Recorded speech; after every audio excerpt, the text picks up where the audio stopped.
Hi guys! So today's lesson is how to make a screw in Tinkercad, and after the next tutorial is about how to create a nut.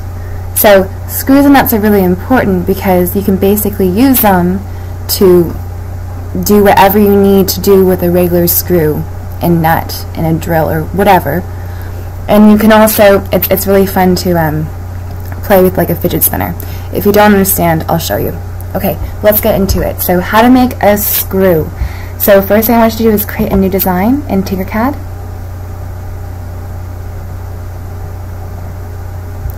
Save under your first, last name, and the word screw. S-C-E-W. Oh, sorry. How do you spell screw? Screw. S-C-R-E-W. Next thing I want you to do is drag and drop the cylinder out onto your work plane, resize it to 7 millimeters high, and then left click onto empty space, and you should have the cylinder right here. Next thing I want you to do is go to your right hand side of your screen, and you'll see there's a menu. You have chosen basic shapes right now, so all that you see here is the basic shapes in Tinkercad. Now you can choose other things. You can choose pre-made things by other people here. You can choose more basic stuff here.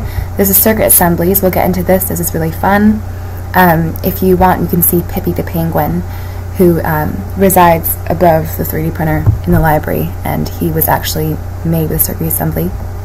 And let's go to community shape generators to find our important part of the screw. It takes a while to load, so you're going to be waiting for it to load. That's normal. Just give it a second. I'm going to start scrolling down because I know that it's down here.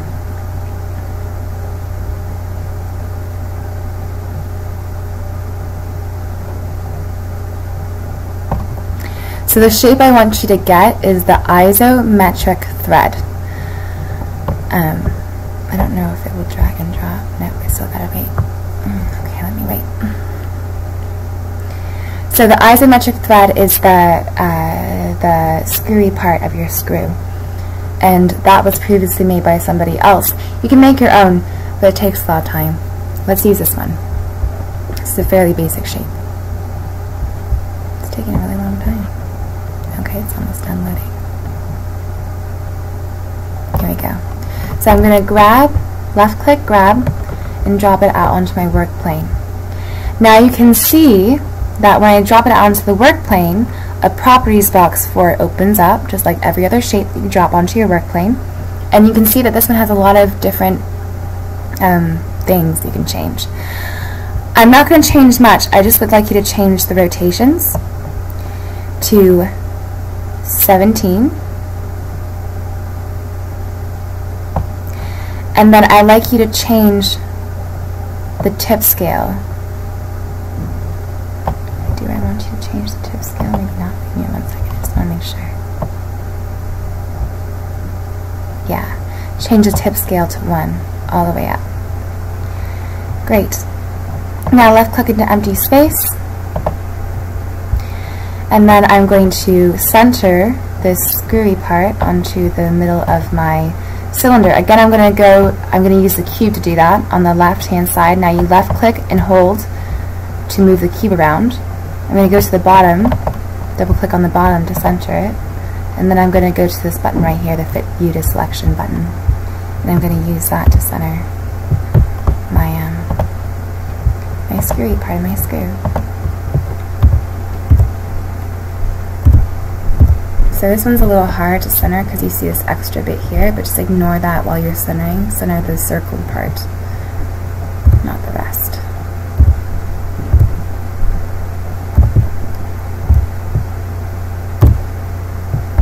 Okay. Next thing I want to do is bring it up a little, because if you can see, a little bit of it is sticking out on the bottom. So I'm going to use this black arrow here, and remember to make sure that you're selecting only the screwy part of your screw, and your selection cues are highlighting that selection. So use the black arrow to move it up. Sometimes the black arrow appears at the top, sometimes it appears at the bottom. Just make sure you're selecting the right black arrow for the shape you want to move. Great! Now you're going to click outside an empty space, left click, hold, drag to select all shapes, and go to the upper right hand corner and either Control G or press the grouping button, and it will group your screw into one shape. There's your screw. Good job. Thank you for watching.